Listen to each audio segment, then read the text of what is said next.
Chapter 321 One and Only Warning. Hal POV. Frostheim. Today was not his day. Of all the things to have happened while Abigail was gone, why did it have to be this? And you're sure of this? Hal asked, hoping that his scout was messing with him. Yes, sir. 3 separate scouts have reported the same thing, Gavin replied directly. It spoke well that the man wasn't nervous, but that didn't diminish the importance of what he was reporting. Thank you, Gavin. That will be all. Hal waved the man off, and he thankfully made himself scarce quickly, leaving only the 2 captains in the room. The building was the headquarters of both their orders, and just like the rest of the city, it was in need of some expanding. All the members of both orders didn't fit inside one building anymore. While having them together helped build connections and have them think as a whole instead of separately, they'd have to split soon. There were just too many of them. It'll only get worse with time. More will form. I can already see one for mages being a thing. All of that was for later because Hal had a much more pressing issue. The one that had just been unceremoniously dropped in his lap. What had once been a normal meeting between the captains of the respective orders had all of a sudden become much more. And things were going so well. Hal sighed. I'm glad I'm not the one that has to tell him, Elliot commented unhelpfully. You can run up there just the same as I can, Hal said. Yeah, but you can do it in half the time, and the report came from your scouts. Elliot was smirking, as he knew that no matter what, Hal would make the trip. Not him. Oh, they're my scouts now. I seem to remember you saying our scouts not that long ago. They're yours when reporting bad news, obviously. The levity left his face after their back and forth, and he turned serious. How serious do you think this is? Hal considered the question. Well, we don't know much about Lakeshore, and it seems like they're just scouting the mine for now. But that could very quickly turn into more. It wasn't something Hal had considered from the faction. If anyone was going to close in on the mine, he would have assumed it to be Ashton's work. Him and the new faction behind him. Not Lakeshore. Not only did they not help fight the demons, they didn't even fight the orcs. Elliot looked disgusted. I don't know whether to call them cowards or scum. To make trouble now of all times. After we fought in their place. Hal felt the same, but that didn't change things. They were going to have to deal with this delicately. If they didn't, it would easily turn into something more. Especially if Chris reacted the way Hal expected him to react. And nothing from Ashton? You'd think he'd notice this sort of thing first. He's claimed the land surrounding the mine. Elliot asked. Hal snorted. Probably too busy carving through the forest to connect with his beloved Prime Minister. He's not as incompetent as you believe, Elliot commented. I've seen what the man can do in a fight, and while he may not be on Christopher's level, he's up there. Hal didn't reply. Ever since Ashton left Chris out to dry, he had never liked him. Sure, he did it to save lives, and I couldn't leave them, but that didn't excuse his actions. At the time, Hal had wanted to press harder and ask for recompense. But no one else on the council had agreed. They all wanted to ease tensions and calm things down afterward. It didn't help that Chris had been in a bad state like he. We'll have to end the meeting here, Hal said. I need to pack and prepare. I'd wear my armor, Elliot said. Hal looked at the man. Chris isn't like that. I know that, Elliot said. Even so, I'd still wear my armor. Oh, thanks, Elliot, how helpful. Hal snarked. I'll see you when I see you. Hold down the fort while I'm gone. Good luck. Packing proceeded quickly, as this wasn't his first time preparing for an extended outing. He'd been a hiker and camper even before, and the skill only became more proficient since. It helped that the packs were much better than the cheap plastic ones outdoor stores used to sell. Hal had put a custom order in with Sam to get one just the way he wanted. Compartments dedicated for specific things, a quiver built in so he didn't have to wear both, a slot for his bow, and a waterproof section to hold his bowstring. It was perfect. Without his mother here, he only bid goodbye to his dad before heading out. Everyone else already knew where he was going, and he didn't see it necessary to go around to everyone. Austin had mentioned the trip would take a week, but that was considering Christopher's top speed. Hal figured he could do it in 4 days. He had a much higher agility than the walking tank, and he was much better with getting the wind to aid him. Chris relied on brute strength to stomp the ground into submission. Hal was more delicate. He also didn't leave a line of felled trees in his wake. Chris hadn't this time either, but the fact he had before was fun to bring up. As he stepped out of the gate, he was off. Hunter's Gate and Windstep got his top speed into respectable ranges. Now all he had to do was keep it up for days on end. The first day was uneventful. Most of the monsters in the area kept a wide berth of the city. They were probably running from the madman with a hammer in their minds, but it left a section around the walls clear of anything too difficult. It was only after sprinting north for the second day that Hal began to encounter noteworthy creatures. Nothing that would hinder him, but he did note a few of them down for later if he decided to go for a hunt. His third day into the wilds had him going around certain things rather than straight through. It would save time rather than getting into a pointless fight. He was already capped and the essence wouldn't do anything for him. If only I could find a wind treasure.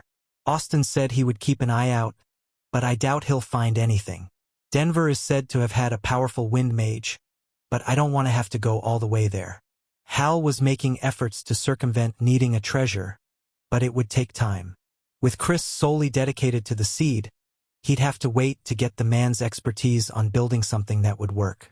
At the end of the fourth day of his sprint, he was closing in on the area. Austin had marked it surprisingly clearly on the map, which made it much easier to find. Does he have a cartography skill?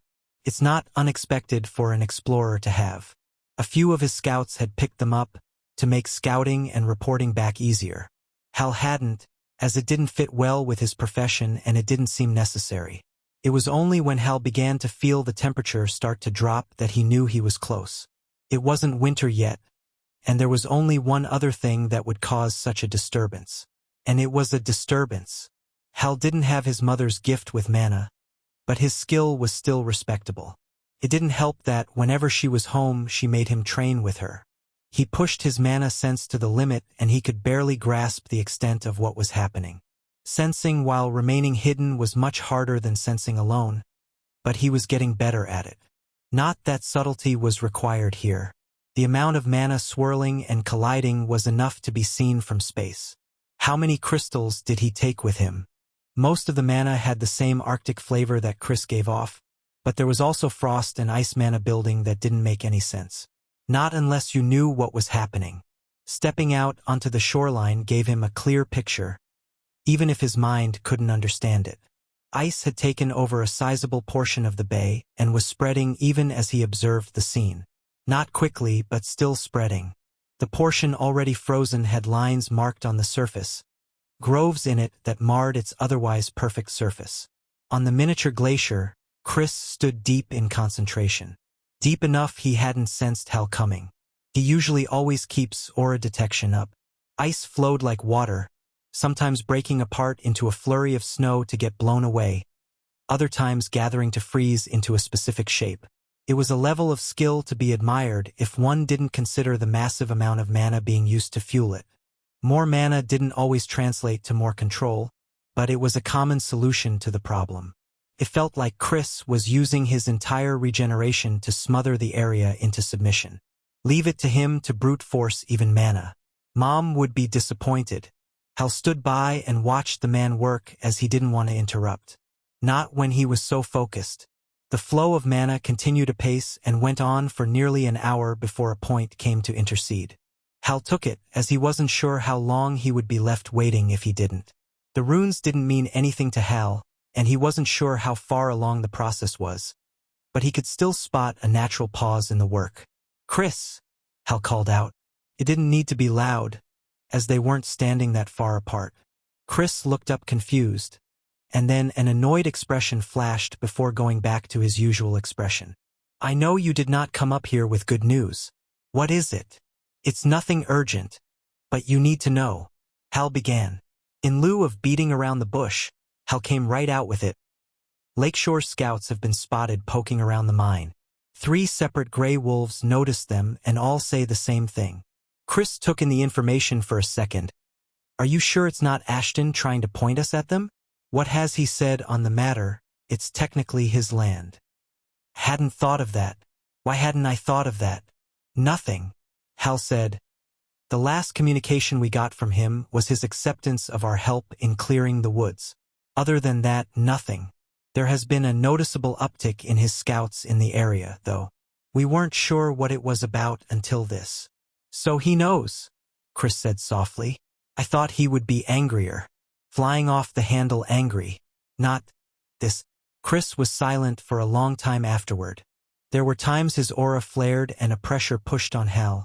But he stood and let the man process. Send a messenger to Lakeshore, he said. Tell them, in no uncertain terms, if they continue this course of action, they will regret it. Everyone we've sent has been turned away. What makes you think this one will get through? Hal asked. Go personally. Make sure the words are heard. If you have to use force, so be it, as long as the message is delivered. Chris said. Hal nodded. It was a similar response to what he would have done. And Hal, the pressure increased again. Impress upon them this will be their on and only warning. There's the anger. I don't know if it's worse or better that it's simmering rather than raging. I guess we'll find out. Chapter 322, Austin's Plan. Austin POV. Frostheim. Austin marveled at the work of art resting in his hands.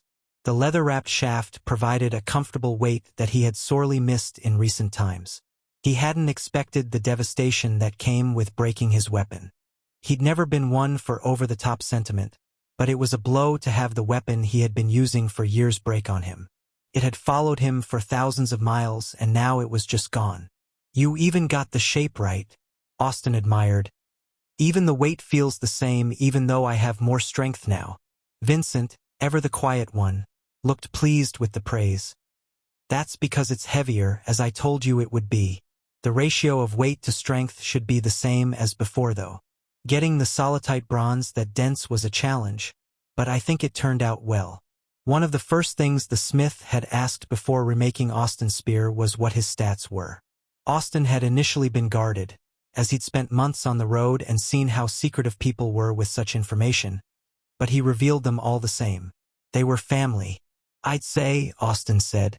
He wasn't a smith himself, nor a merchant specializing in appraising, but his profession did give something to help identify things.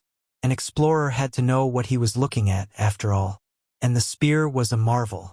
Solitite bronze spear epic. I didn't know you could make epic gear.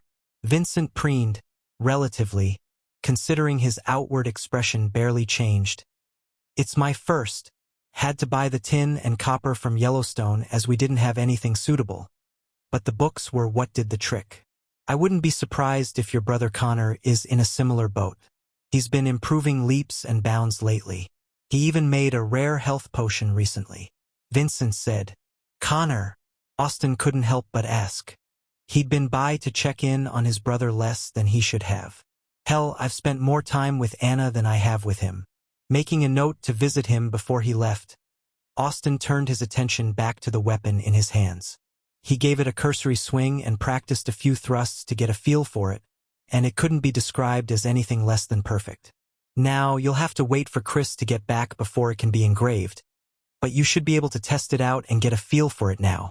Vincent described, It's a strong beast, my best, but avoid putting too much strain on it until Chris can get his hands on it. Stressing the metal and microfractures will make his job harder. Austin's inner greed reared its head. Do you think he can push it to legendary? It was outlandish. Wild. Probably not possible, but Austin had to wonder. No. Vinny shot his fantasies down ruthlessly. It's on the low end of epic, and even with what Chris has got cooked up, it won't make that large of a jump. Mid-epic, I'd say. High as possible, but he'd have to do everything right. Damn, Austin thought, I'd finally have something that could match his hammer. He sent his mana cascading through the weapon and couldn't help but grin. It wasn't only the exterior that looked good, but the insides did as well. The metal drank up his mana well, and there were hardly any places that caused problems. It would get even smoother after the engraving too. You have my thanks, Vinny. It's perfect. It's been a fun challenge. This is the third spear I've made for you, and every time I get to pull out all the stops. The edges of his lips rose in a small smile. Austin snorted. That's because you have me foot the bill. I know you can afford it. Adventuring was a great way to make some coin, and Austin probably had the most of it other than Chris. He'd learned quickly how to find things worth selling during his travels. Being able to visit the occasional dungeon on his way also helped. He didn't have to wait in any lines when there was no one around for miles. Most of those who lived in cities had to wait their turn for dungeons. Surprisingly or unsurprisingly if you thought about it, monster parts were the most lucrative right now, and he came across all that he could ever want. Now that Jonathan could easily transfer it to the bank attached to his status, it made carrying it around less worrisome. Merchants in other cities could help him pull it out if ever needed it. The fee would be higher, but it beat carrying it around. The spear in his hands would already be trouble, but that was something he could deal with. It was worth it for such a pristine weapon. Austin departed the forge and went to his next stop for the day. The entire time he walked, he kept feeling out his new prize. If there was one thing he had to complain about, it was the fact it was unbalanced. Austin had worked hard on keeping his fire and light laws equal. His attempts to merge them into one solar law were still ongoing, but for now, he tried to improve them equally. The spear in his hands didn't respond to both his elements the same. It was by design, but it wouldn't be fixed until Chris got around to enchanting it. When the three of them were first discussing the weapon, Chris mentioned his intention to use Tier 2 runes this time. It was part of the reason they had to import special metals from Yellowstone. Anything they had available wouldn't be strong enough to hold the better runes.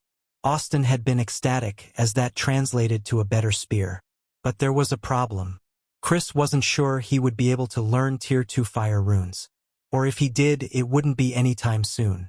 He'd just been exploring frost runes and was having trouble understanding them, and that was his own element. He said fire would likely stay out of the picture for the foreseeable future.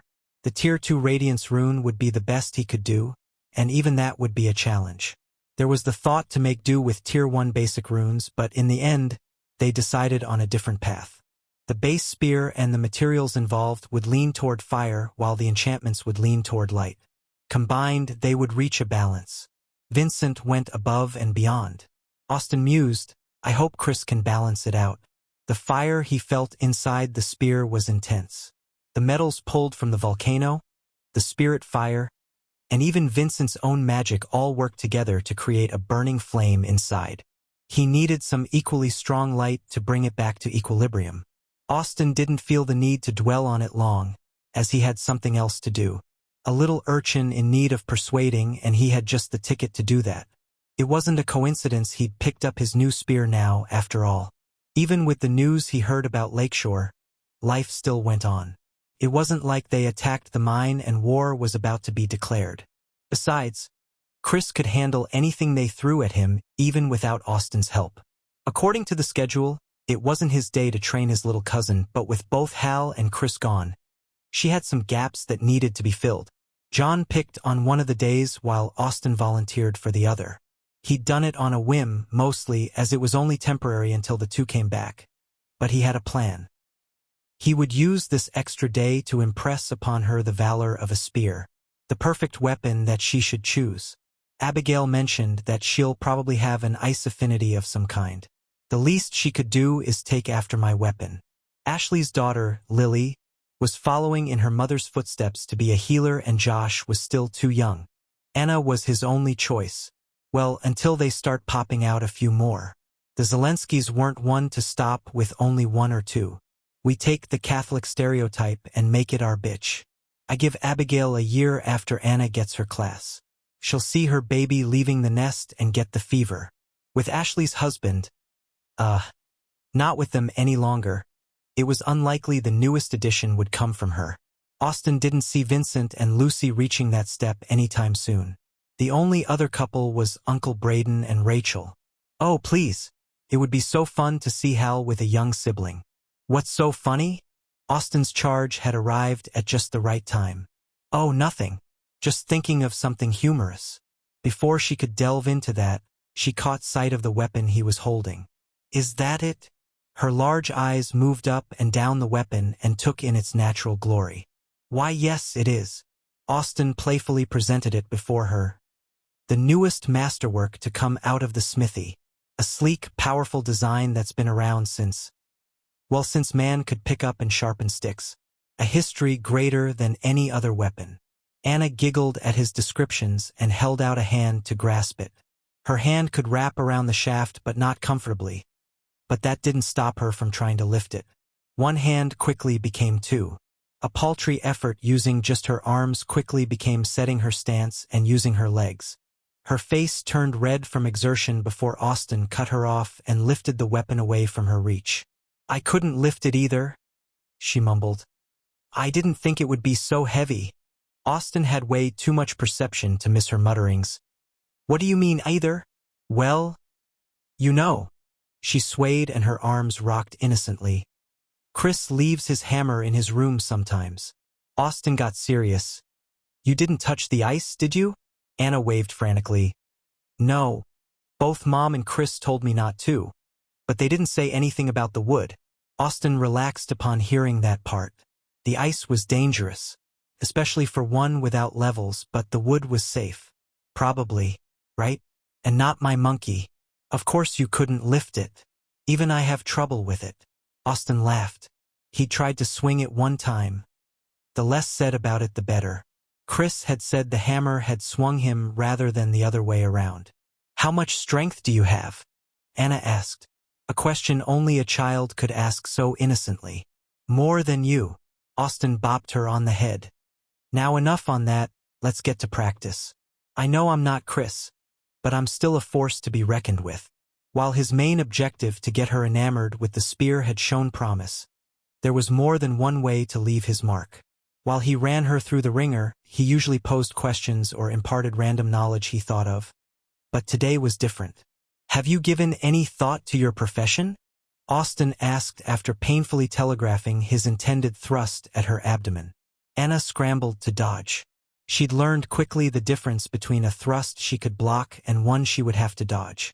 Austin varied it to train her to do both, but more importantly, to know the difference of what she could block in the first place. "Not really. Mom makes me spend the weekends cycling through the options, but none feel right. The smithy is boring and hard. Alchemy is too tedious. Leatherworking smells bad and my fingers bleed from sewing." Austin surprised her with a swing to catch her off guard, but she was ready for it. "She's learning. Building isn't fun either," she complained before brightening. "Dad's supposed to take me on a business trip soon." "Oh, really? Where?" "He said we're going to the lake. It's further than the Twins and it'll take forever to get there. But I can't wait. Harbor Deep."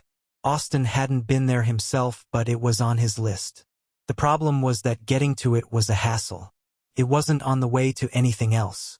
If he visited Flame Falls, he could easily continue on to Empire City or other cities further east. If he went to Yellowstone, he could do the same but west. Harbor Deep was nestled between the 5 lakes in such a way that it was extremely isolated. Any path had to detour around the lakes to get anywhere. It was at the very tip of what was once the lower Michigan Peninsula. The tip of the fingers if he had to point at his hand. That custom is stupid, but it works. Explorer gives good skills. Austin said, "If you're not called to create or craft, it's a good choice. It has good translation skills, cartography skills, tracking, bushcraft. It has wide applications if that's something you want, but it also has the possibility to specialize. Even specialty divining skills, too. Not that they've worked too great lately. The last hit I've gotten was Marcus's treasure. Then again, I haven't been anywhere new recently." "I'll think about it," the girl said. It was as good as he was going to get. "Now, I'm going to teach you some new techniques for fighting someone with a shorter reach. It's where a spear excels, but only if you can utilize it correctly. If you're good enough, you should be able to beat anyone with a sword or similar shorter weapon." Austin could feel the call to adventure growing. He'd wanted to stay for Christopher's evolution, but even after a year, he wasn't ready. He planned to leave as soon as his spear was done. A short trip would see him back in time for the solstice. Abigail wanted to do something special for it this year. Chapter 323, The Society. Edward Halstead POV. St. Louis. Headquarters of the Historians Society. The usual sounds of scribes writing down information or the shuffling of parchment on parchment were absent. The scruff of scribbling pens had been absent many days as of late. Most of the society had been sent out, and they weren't so large that they had enough people remaining to keep the library staffed. Not that the work didn't go on, Edward made sure of that. His newest evolution made him able to do the work of dozens, and even Cassandra could chip in if he got behind. His lovely wife would help if it was needed, as they both knew the work was that important. Back before the world became a video game, Edward was an archaeologist.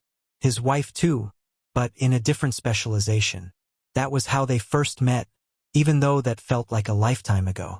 After being forcefully yanked away from his office in the Smithsonian, he came back to disaster. The hidden histories of so many civilizations were destroyed. Things they were working to unearth or things they hadn't even found yet. Gone. So many things were lost, all because of magic and mana. He hated it at first. It was illogical, but he couldn't help it. Magic was the cause of losing what he'd loved, and so he had directed his anger at it. It wasn't until Cassandra pulled him out of it that he understood, that he grasped what his future entailed.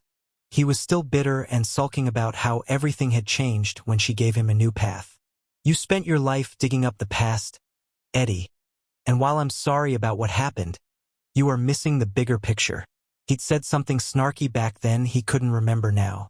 With levels and essence, you can become living history. At C rank, you can live for nearly 2,000 years. With a high vitality, even longer. Imagine living since the Romans. You wouldn't need to go digging around and guessing at what ancient societies were like. You would have lived it. It was the kick he needed. To stop mourning the past, he needed to look ahead to the future. When he did, Edward realized the urgency needed for what was to come. History was already passing him by. Things were already happening in the world he didn't know about. Cities were just beginning to be founded, and he didn't even know their name. Factions were rising and falling, without anyone to document them. It was around that time his excitement came back. The fire that had died when he realized what the terraforming did came roaring back. Edward was living through the single largest historical event in the history of mankind. He was going to be damn sure that he did his best to record it. Every settlement, every village, every city, wars, battles, influential people, all of it. And he couldn't do it alone. That was how he birthed his faction, the Historians' Society. Cassandra was fully on board, too, as she was the one who had pointed him in the right direction. Their growth was slow at first, glacially slow compared to a few other groups that formed, but the couple did their best. At first, they acted like nomads, traveling around and writing down all they had learned. Certainly helped gain levels, but it wasn't enough. They couldn't be everywhere at once. They couldn't know everything without being everywhere. They needed to grow. Edward and Cassandra weren't enough. As more people joined the society, other problems arose. Logistical problems. Record-keeping became a nightmare. Without a central base, everything was too dispersed and hard to track. What better city to settle in than one located at the center of the reachable lands? St. Louis. If only I'd known what would have happened next. It felt like the fates themselves were helping me when the obelisk spawned. After building out their headquarters, the work had never stopped. They sent out scribes far and wide to gather and send back what they could. The Magi-Tech advancements New Norfolk were making. The reinvention of cars. The budding culture that was so starkly different. Even places that used to be similar, if not the same, were growing apart quickly as time passed. The society was still constrained to the eastern portion of North America, but they would reach out eventually. His current fascination had him focusing on the Northeast. A report written by the man he sent was on his desk, and he was rereading it for what felt like the 10th time for anything he missed. After the death of Baron Liam McConnell, both his brother, Sean McConnell, and his second, Brienne Farland, are fighting for leadership. Bree has the support of most of the army that survived the test, while Sean has the support of those who stayed behind. The levels and power backing favor Bree. The numbers favor Sean. They're still trying to use words and civil tactics, but this can quickly turn violent. I will continue to monitor the situation closely. Garrett. Without knowing more, it would seem like an isolated incident. New Boston was reeling from having its leader killed and would see some turmoil for a time, but otherwise, everything was manageable. That didn't consider the wider implications that would result from who claimed control. Zuri, who was quickly becoming known as the Starlight Mage, had a close relationship with the Admiral. Both she and Liam had, but with him gone, it was still up in the air if that triangle relationship of the coastal cities would continue. With Vanessa's increasing presence pushing east, and Zuri's responding actions pushing west, sparks could potentially fly. If it were only the two factions, Edward couldn't confidently say who would win. But if more were called in, things could escalate quickly. A modern-day WW1 situation.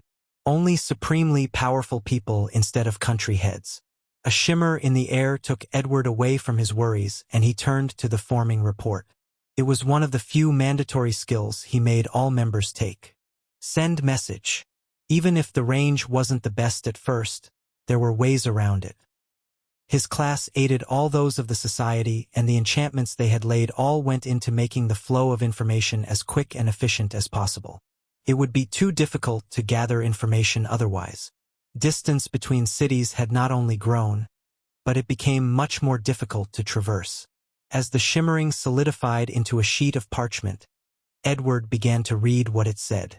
It was from Leah, who was stationed in the Heartlands Alliance.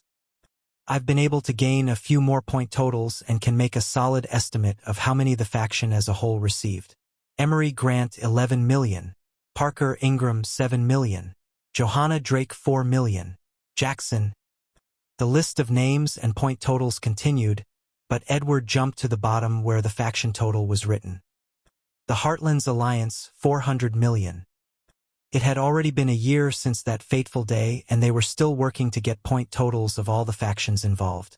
It was so often that history was distorted by observation bias or purposeful propaganda, but with the system literally evaluating everyone's participation, it made recording it paramount. The only problem was people did not want to divulge how many points they received. Some had, they even bragged about it far and wide, but most didn't. They didn't want it known how many they got and how valuable their treasures were. Class name or type was hidden. Stats were secret. Laws were too difficult to hide. But anchors weren't shared. So many things were kept close to the chest that made getting what he wanted to know harder. It was slow going and would continue to be the work of years, but now that things had settled, coaxing point totals out of people was easier. They weren't as on guard now like they once were, especially after returning to their respective homes. Edward took the estimation and evaluated it with all he knew. Leah was a good member and was surprisingly insightful, but she didn't know the full picture. Even Edward himself didn't, even with his new D-rank helping him. After a quick evaluation, he deemed the number viable. There were still faction members they hadn't talked to that could skew things, but enough data was gathered the estimate held weight. His skills helped in the evaluation, but it ultimately came down to instinct. His mind's ability to correlate and remember knowledge was something even he, himself, could only marvel at. The difference from before was startling. That being so, he walked over to where he kept the master list. A list that used to be filled with so many question marks, but was slowly getting filled in. 1. American faction EST 900 million. 2. French Quarter EST 700 million. 3. The Stormlands EST 500 million. 4. Empire City EST 490 million. 5. The Twins EST 450 million. 6. Frostheim. 7. Mountainside. 8. Yellowstone EST 400 million. 9. Great Lakes Alliance. 10. Eternal Flame Falls. 11. Heartlands Alliance. 12. Mile High EST 200 million. 13. New Boston EST 150 million. 14. The Reservation EST 150 million. 15. It seemed the Heartlands were moving up a few spots. While there were still more question marks than he cared for, it was filling in, and that was all that mattered. Edward hoped he would one day finish it, getting an accurate total for every faction involved. A record of what each faction contributed. Eventually, he would have enough information to confidently pen the first system assessment's history. If he was lucky, it would be the first of many. Another shimmer filled the room. Another? Who is it this time? He felt out the mana and tried to match it to a signature he knew, but couldn't. I know every signature from society members. What is this? The report had already fully formed, but he was too focused on the mana to review it right away. There was only a limited time for him to evaluate it. Leveraging his own mana, made easier by his recent evolution, he scrutinized it deeply, peering into its secrets. 2. A mixture? This contains the mana signature of both Deshawn and Bennett. After figuring out and making sure the sender was authentic, he picked up and began reading the words. Oh, Deshawn acted as a relay, but it originally came from Bennett. Innovative. It was a great way to get around the distance problem. Frostheim was far away after all. Baron Zelensky has been gone for 2 weeks, but news has been spreading of a potential spark. Lakeshore, a city on the northern coast of Lake Superior, has been scouting out a potentially valuable target. The mana crystal mine Frostheim has ownership of. At this time, no armies are being summoned or weapons readied, but this has signs of escalating. I feel this conflict is not as simple as it appears. My skills come up blank, but I feel there is resistance to my scrying of Lakeshore. Resistance that doesn't make any sense. As always, I will continue to monitor. Bennett. Could this be another spark? Edward didn't even have to use his skills to see that trouble was brewing. The test had delayed it, but infighting would begin. Without an external threat, there would be nothing stopping the wars that would inevitably come. He'd told all his watchers to look out for a spark. The first action that would kick off the rest. Once war started in one place, it would begin everywhere. Without the dogma of being the first and potentially labeled a warmonger, there wasn't much to stop people. It's too isolated to be a spark. Both cities are too far north. The only reason he had sent someone so far away in the first place was because of the title. Everyone who had gained the title of Baron were people to watch. There were 14 Barons they were sure of. His skills had revealed the title even through some powerful blockers during the gathering. There could be more who stayed hidden he had to consider, but he wouldn't know until they appeared. For now, there were 14 known people who were standing at the top of known power levels. Well, 12 now. Edward gazed wall where the paper that listed them all was pinned. Even the deceased ones. Some they knew more about than others, but he was working on full reports on all of them. People who would shape the future for years to come needed to be known if he was going to get history right. Baron Fitzwallace, otherwise known as the Admiral. Faction, American faction. City, New Norfolk, Eastern Coast. Baron Nick Castillo, otherwise known as the Stormbringer. Faction, the Stormlands. Location, City of Storms. Old Chicago. Baron Vanessa, otherwise known as the Flame Witch. Faction, Eternal Flame Faction. Location, Flame Falls. Old Buffalo. Baron Zuri Adioi, otherwise known as the Starlight Mage. Faction, Celestial Empire. Location, Empire City, Old New York. Baron Patrick Staffords. No known monikers. Faction, Great Lakes Alliance. Location, Haberdeep. Old Mackinaw City. Baron Vernon. Faction, French Quarter. Location, Orleans. Baron Travis Michaels. Faction, Yellowstone. Location, Yellowstone. Baron Devin Franks. Deceased. Faction, Mile High. Location, Sky Peak, Old Denver. Baron Jayla Summerfield. Faction, Mountainside. Location, Mountainside, Old Calgary. Baron Liam McConnell. Deceased. Faction, New England. Location, New Boston. Baron Irwin James. Faction, The Bayou. Location, Jamestown, former Jackson, Mississippi. Baron Michaela Stewart. Faction, Heartlands Alliance. City, Verdant Falls. Baron Marcus Shieldwell. Faction, Minnesota. Location, The Twins, Old Minneapolis. Baron Christopher Zelensky. Faction, Frostheim. Location, Frostheim, north of Winnipeg. Chapter 324 Meaning Made into Structure. Chris POV. Hudson Bay. Runes are meaning made into structure. That was the line I kept repeating in my head. It was said many times in the books, and I was still trying to wrap my head around it all. I knew all this magic and mana was mind-blowing, but meaning made into something tangible didn't make any sense.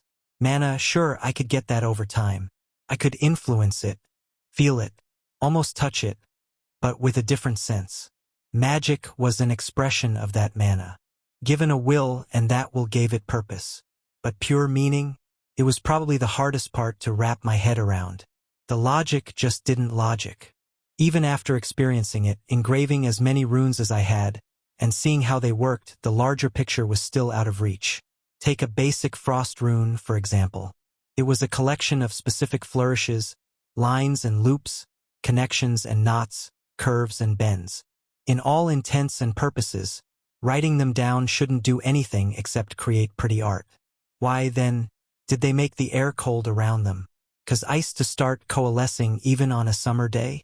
It didn't even take any outside force, either.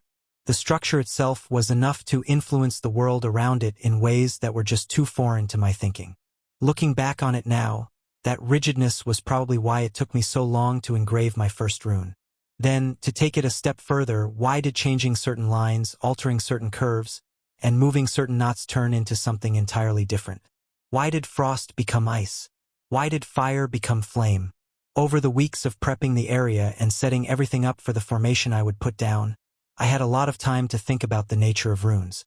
Not that I hadn't before, but I had a lot more to chew on now that I'd picked through every last detail in the library. So much that had been guesswork, assumptions, and bits that I didn't understand and couldn't understand were laid out precisely. Not concisely, as some of the authors sure like to hear themselves talk or write in this instance, but definitely precisely. Now I was struggling with internalizing it, putting it into my own words. Any physics class would tell you that for every action there is an equal and opposite reaction, but what did that really mean? We're then told that if you push on a wall, the wall pushes back. Tell a child that, and they'll ask how a wall can push. The situation was similar now, and I was once again the child. I was being told a meaning could cause change in the physical word, and I was asking how meaning alone could do anything tangible. I could see it happen, even caused it to happen many times over the years, but so could a child push on a wall without pushing through it. Only this time it was worse. There were no equations to explain it. No exacting math that made it make sense. It was just a given that certain runes meant certain things for reasons that were beyond me. Reasons that would likely stay beyond me until I evolved further and could peer deeper into the inner workings of the universe. Another aspect that didn't make sense, but that was for another time. The jump to Tier 2 runes had tripped me up for months. I'd had access to lesser runes for over a year now, yet I hadn't been able to successfully engrave them at all. Every attempt, and I'd made plenty of attempts, ended in failure. Most wouldn't react at all, becoming simple lines on metal. No more runic than children's scrawling. Some hinted at something runic, even flashed with power, but quickly fizzled out. The closest I'd gotten was a quick flash of cold before the whole thing went up in smoke, burning the material out. After every failure, I'd throw myself back into the books. I'd check and double-check that I got the shape right, comb over every line and curve to ensure I had done it right, yet nothing worked.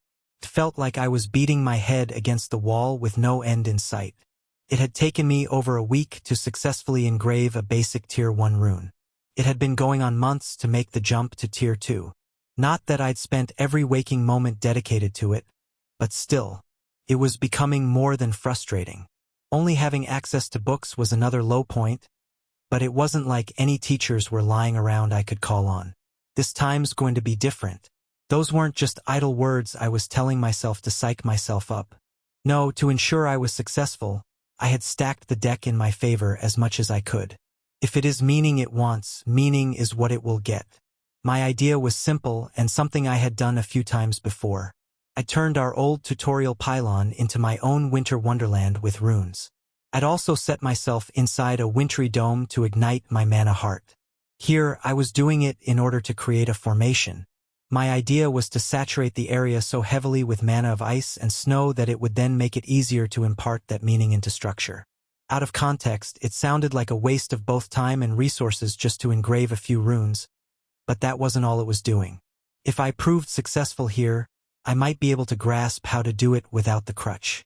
The time and resources involved also played double duty. It wasn't like they would go to waste after I was done. They were perfect for nourishing the seed and was the whole point. Austin had described it in the simplest terms. He was making fun of my idea at the time, but he wasn't that far off. So you're creating a formation to fuel and contain a winter environment in order to create a better formation to fuel and contain a winter environment. It didn't have to sound smart. It just had to work. It was also what I had spent so long doing. Hal had interrupted it, but it wasn't like he caused any problems. The news he brought through me for a moment, but I was able to refocus on the task at hand. Eventually, when he or someone else didn't come rushing back, I was able to put it aside for later. The first thing I did was set down the containment formation. After that, any mana I poured into the area would stay in the area. Otherwise, much of it would go to waste. After that, it was just a matter of laying down the same runes I had before. This wasn't the first iteration, and it was a long way from the first giant frost rune I had put down in the tutorial. The entire time, I bled my own mana into the area. Permafrost was active nearly permanently while I siphoned my extra mana into the area. It was weak as I was using it at a level I could sustain, but it was over a long period of time. Before the first formation was even finished and working, the skill had already done a lot. While I didn't have a lot of mana regen, I had enough. Using this method didn't increase the mana density in the area, as I didn't create mana from nothing, but it certainly turned it cold. In a way, I was working as a portable air conditioner, but for mana.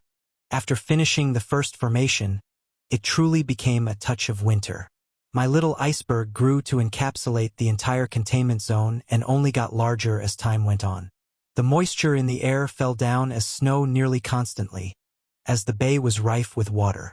The crystals I had brought along had also made the mana noticeably denser, but that was a side effect rather than the intended goal. The formation is complete. The area is as good as it's going to get.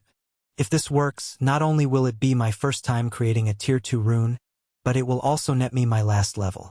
Formations didn't technically have to be created in a certain way, but it was easier to start at the beginning.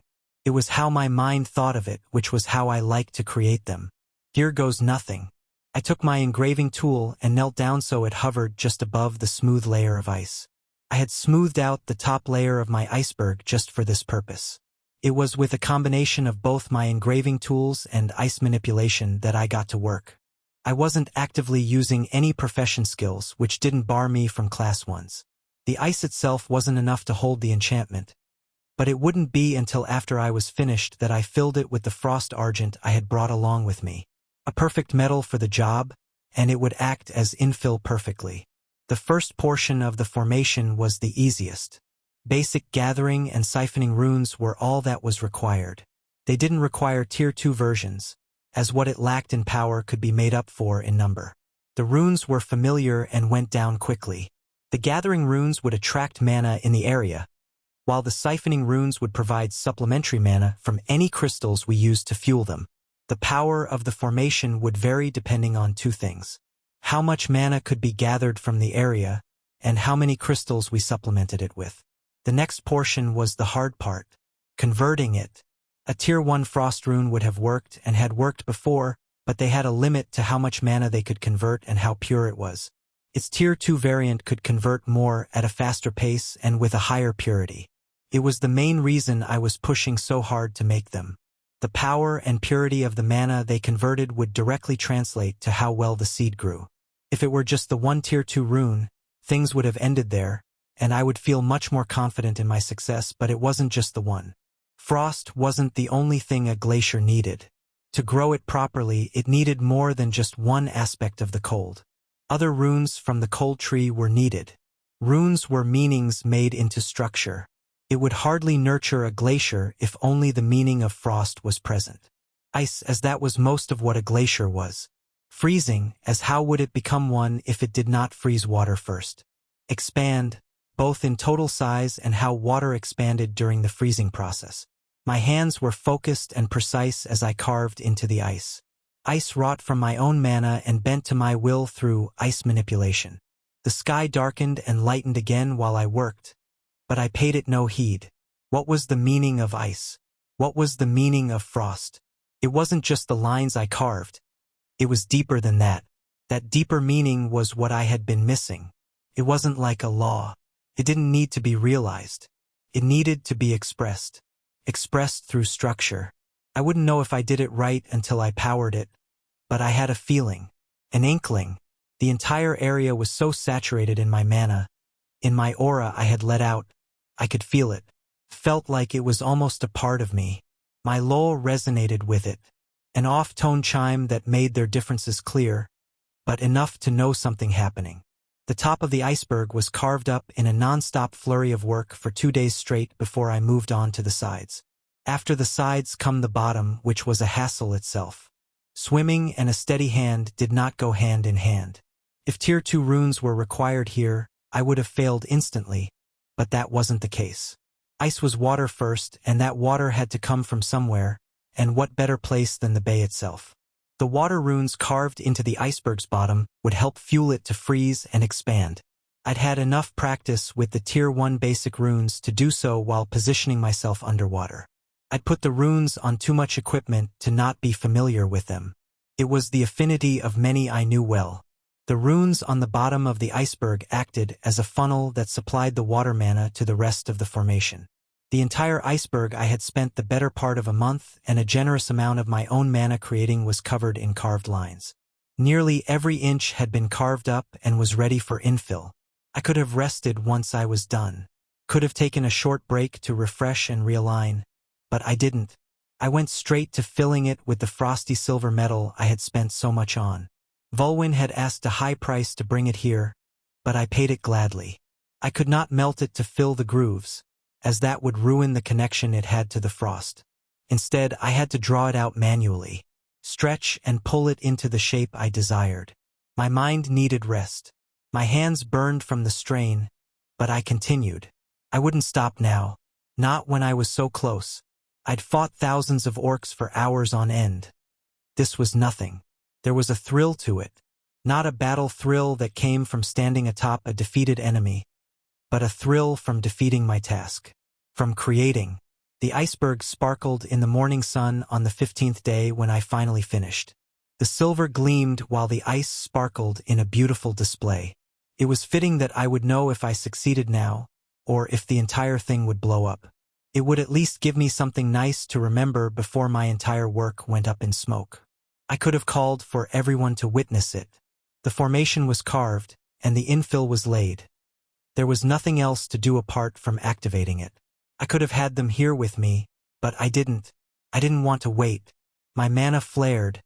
It flowed out of me and into the frosty silver that greedily drank it up. It raced up and down the lines, the curves lighting up with power while more and more mana filled the metal. I braced myself for the explosion, the inevitable burnout from a failed engraving, but it never came. Instead, it got colder and colder. Snow fell more heavily, and the ice creaked and groaned as it expanded.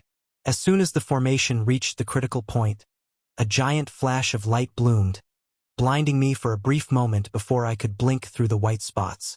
A chime played in my head while I struggled to see again. A chime I hadn't heard often as of late. I didn't even need to open my eyes to know I had done it. The mana was enough to tell me, and even little Anna would have felt it. Congratulations. You have leveled up. Skills available.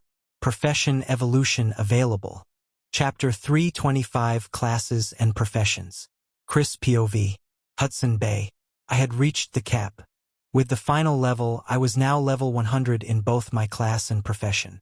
Felt satisfying. Instead of rushing to take a peek at what my options were, I instead sat down and took a breath. I watched the formation get to work and just took everything in. The waves splashed against the ice, snow fell from the sky, and the cold became increasingly frigid. I even threw a handful of crystals into it to boost its power. With a small flex of will, the loose snow that had already dusted the area swirled together and formed into a chair to sit in. One that was closer to a bean bag than anything, and was surprisingly comfortable. Leaving the snow unpacked let it contour to my body. I had gotten good at making them. I had spent a long while getting here, and it felt nice to finally reach it. Even if it had taken longer than I thought. Back when I first reached level 100 in my class, I held off on looking at my options. It was mostly superstition, but now that both were ready, the same didn't apply. Let's take a gander. I pulled up my profession first. It was going to be the lower of the two. Apprentice Wardsmith, uncommon. Journeyman Armorsmith, rare. Journeyman Weaponsmith, rare. Journeyman Runecrafter, rare. Journeyman Runesmith, rare. I knew epic was a pipe dream, but a part of me couldn't help but be disappointed. Rare was good, great even, but it still felt like a letdown. Not many had rare professions. Not many had rare classes either, but I wanted more. I peeked at my class options next, but tempered my expectations going in. Mythical wasn't going to happen. Don't even get your hopes up. The first option was epic, and I knew then mythic wasn't on the list. Well, I knew going in, but still, rarities only ever spanned one gap. Of the 5 options, only 2 successive rarities would be an option, and if the first of them was epic, the only other option was legendary. Still, I looked on. Warrior Baron, epic. Some of those who rise above and receive a noble title lead from the back. Strategists or commanders, who seek to manipulate the battlefield or inspire from the rear. You instead lead from the front. A mixture of both warrior and leader. A warrior baron has skills of both, with a focus on combining the two. Requirements. Baron title, leader of a growing faction, strong warrior feats, respect from those under your command. Plus 24 strength, plus 12 agility, plus 7 perception, plus 18 fortitude, plus 15 endurance, plus 10 vitality, plus 4 intelligence, plus 8 wisdom, plus 4 acumen, plus 10 free. It was physical heavy due to its warrior nature, but other than that, not much going for it stat-wise. The skills it hinted at being available also didn't wow me. It was promising that my idea of leading from the vanguard resulted in something, though. I hadn't expected that to influence things. Arctic Bastion, epic. You have created a bastion of safety in a sea of danger. An oasis from harm that you seek to impose for as long as you stand. Protect others under your banner and keep them from harm with a multitude of defensive skills. For the few who try to breach the oasis you've created, they will learn that defenses are not all this bastion has. Requirements. Baron title, leader of a noble ranked faction. Sought to protect and secure, feats of protection, and willingness to put yourself first into the fire.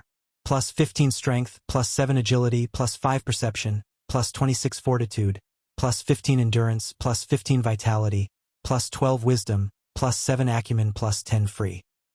The next epic class wasn't as interesting. It was a diverging path away from the classes I had taken previously towards a more defensive and protective one. The option didn't upset me, as if every class offered was the same line I was already walking. It would make it impossible to branch out. Heavy defensive stats were featured, and it was obvious that the skills would follow that nature. It was funny that it interpreted my need to kill things fast enough as an act of protection, but it technically wasn't wrong. Everlasting Cold, epic. Your ability to outlast opponents, be it a horde or singular foes, has been proven again and again. Improve not only your body's ability, but also that of your ice, to outlast any who might seek to destroy it. Leave your mark on the world in such a way that even after centuries have passed, it will remain everlasting. Requirements. Strong ice affinity, Tier 2 law of ice, body of stone, many feats of endurance, and grasp the cold as your weapon. Plus 10 strength, plus 5 agility, plus 3 perception, plus 20 fortitude, plus 33 endurance, plus 10 vitality, plus 5 intelligence, plus 10 wisdom, plus 5 acumen, plus 10 free. This class instead focused on endurance rather than strictly defense, but that didn't mean it also didn't lean that way. Of the 3 epic classes offered, the first kept my focus the same and leaned toward strength, the second leaned defensive and focused on fortitude, and the third focused on endurance.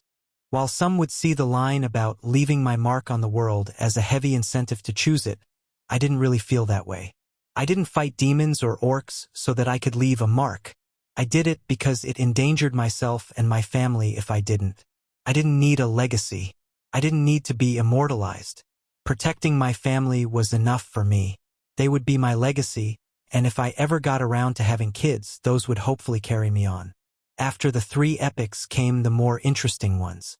The legendary. Warden of the North, legendary. You have defended and protected, led and inspired, punished and enforced. The value of a true leader is in those who have led from the vanguard in every battle. The first to bleed and the last to retreat.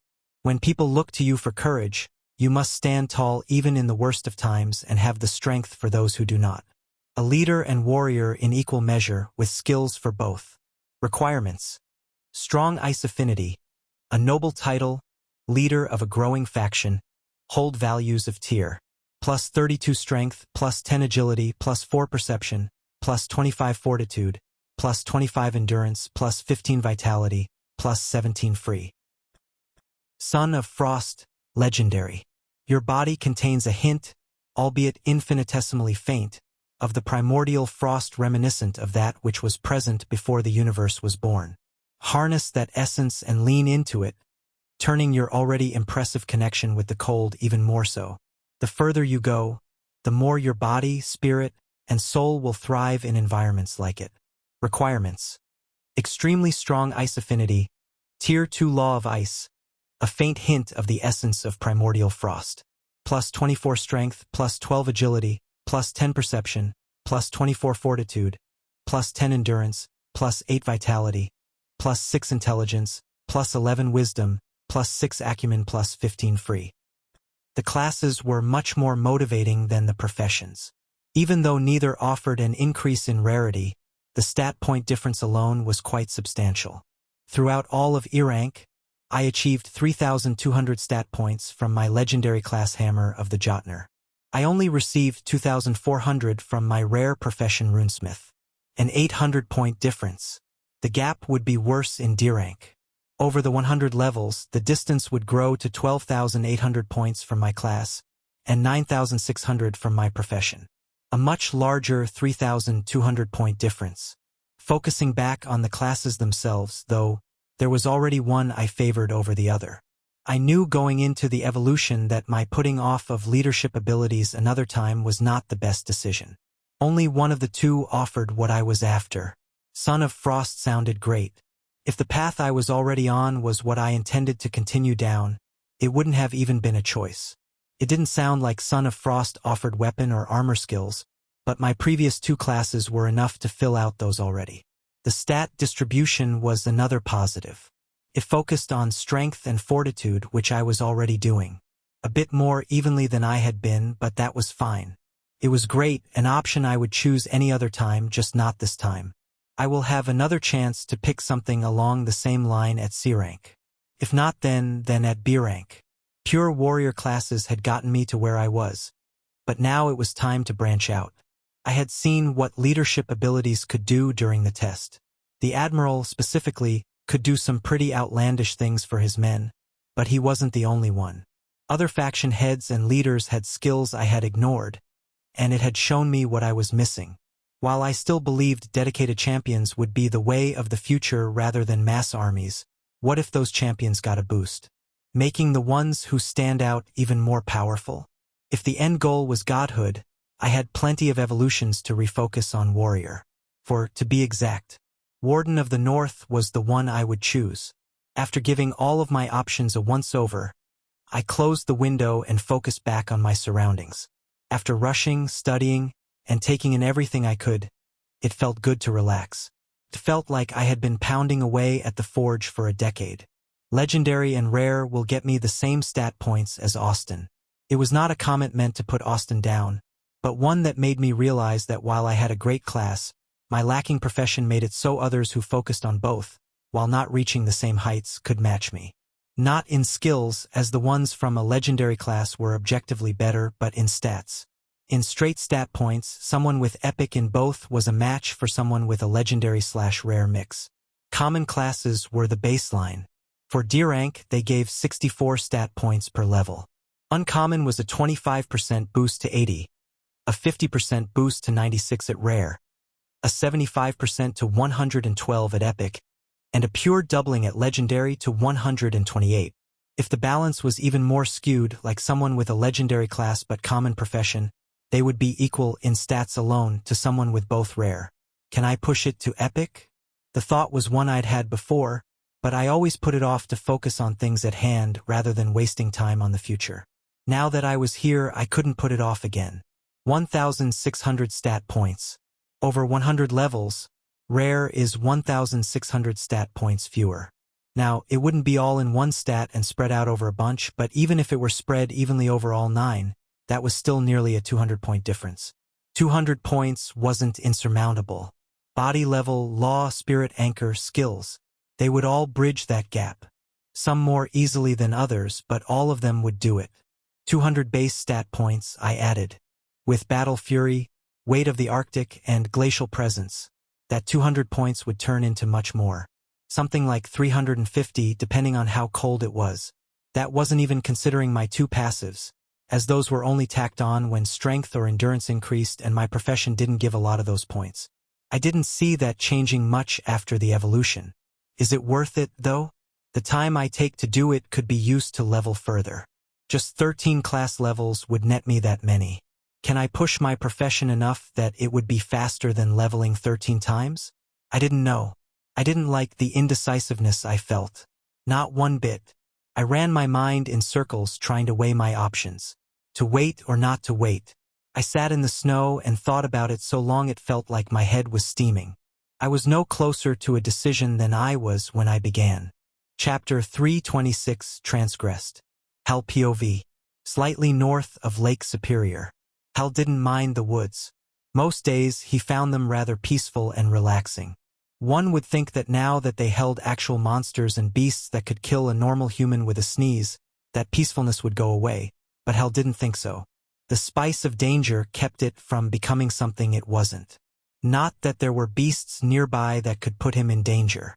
Only Deeranks could threaten him now, and those liked to stay near mana hotspots. Hal wasn't running through any of those, and the highest level he would likely see was high 80s or 90s. Now, if he had traveled north, that would be a different story. The mana there was thicker, the beasts were stronger, and they were exceedingly vicious. Let's get this over with quickly. I don't want to get caught in any early snows on the way back. The year was coming to a close, and the last thing Hal wanted to do was spend a week traveling in what would come. Not only would it slow him down, but it was just a hassle. While Chris may love it, Hal wasn't a fan. After living here for a few years, he'd come to endure it, but that didn't mean he enjoyed it. Lakeshore was further south than Fort Hope, and it took twice as long to get there. A usual trip to Fort Hope took 2 weeks by carriage, but only a week if he ran there by himself. If he ran throughout the night and really pushed it, Hal could do it in a few days, but there hadn't ever been a need for that. Took him 2 weeks of running to reach Lakeshore. He didn't need to rush, and there were a few things he had on his mind. Preparing for his evolution was the biggest one. Both his law and body were in a state he felt were good enough. It was the last of the 3 he was contemplating. His anchor, pumping Chris, John, and now Austin for everything they had helped less than he had hoped. Hal had felt something during the orcs, but he just couldn't actualize it. He wasn't even close either. It was frustrating. The 2 weeks of travel helped him as much as the year of meditations before that. Not at all. Hal wasn't sure why, but the closer he got to his intended location, the more off things felt. Nothing was glaringly wrong, but he couldn't help but sense the oddness of the woods. It didn't get quiet like when a predator was around or loud, or change in volume at all. Really, just odd. It was difficult to describe. When he reached the border of the city's claimed area, Hal had a decision to make. Continue on and allow himself to be noticed or hide himself. This wasn't the first time they had sent scouts or messengers, but everyone was turned away. If he approached in the open, there was a chance he would be turned away as well. A high chance. That would then lead to another decision. To push through and, more importantly, how much force he was going to do that with. Or he could hide. Sneak up to the city without being found. It was the less diplomatic of the two, but it would also lead to less confrontation. Maybe he didn't want to deal with things, or maybe he was sympathetic to the guards, but he chose to sneak. If this were Frostheim, It would be Hal's order that first made contact. Hunter's Gate already had a muffling feature built in that masked his tracks, but he applied stalking as well. It had started as stealth way back when, even though it had gone towards a more hunting direction. Just to make sure, he activated mask scent. His wind was good for both. Escaping scent was captured, and any trace he did leave behind looked natural, rather than stand out. Hal noticed signs in the woods of usual trails. Scouts who had repeatedly taken the same path. It was something he warned his own against doing. Not only did it create a pattern in patrolling to exploit, but it also left signs. No matter how good you were, if you took the same path day after day, there would be signs left behind. He entered what looked like the first line of scouts and continued making his way closer to the city. A patrol came close, but neither of the pair was able to see through his stealth and continued walking by. They were rather lax by his standards, but that made his job easier. It was as he was getting into viewing distance that things went south. A bell chimed, and he could tell something had detected him. It didn't break his stealth, but they knew he was there. How? Do they have a detection formation or something? We don't even have that. Chris wanted one, but was too busy with other things to get around to it. With his cover blown, he sacrificed stealth for speed and sprinted the rest of the way. The walls came into view quickly, and he had to give them credit. The forest gave way to a clear field as all of the trees near the wall had been cut down, revealing a 20-foot behemoth of stone that ringed the city. They weren't as tall as Frosthaim's and didn't give off the same feeling of power, but they were still stone walls. The city was a square, rather than a circle, and two massive guard towers stood on the corners Hal could see, with smaller ones placed along the straight length of the wall. A reinforced wooden gate broke up the continuous stone and stood in the center of the wall. Hal guessed there were 3 more just like it on the other 3 sides. This could have been easier if someone had at least seen the city before. At least then, I'd know what I was getting into. Other than not even seeing the city, they didn't even know the precise location. They knew the area, but that was all.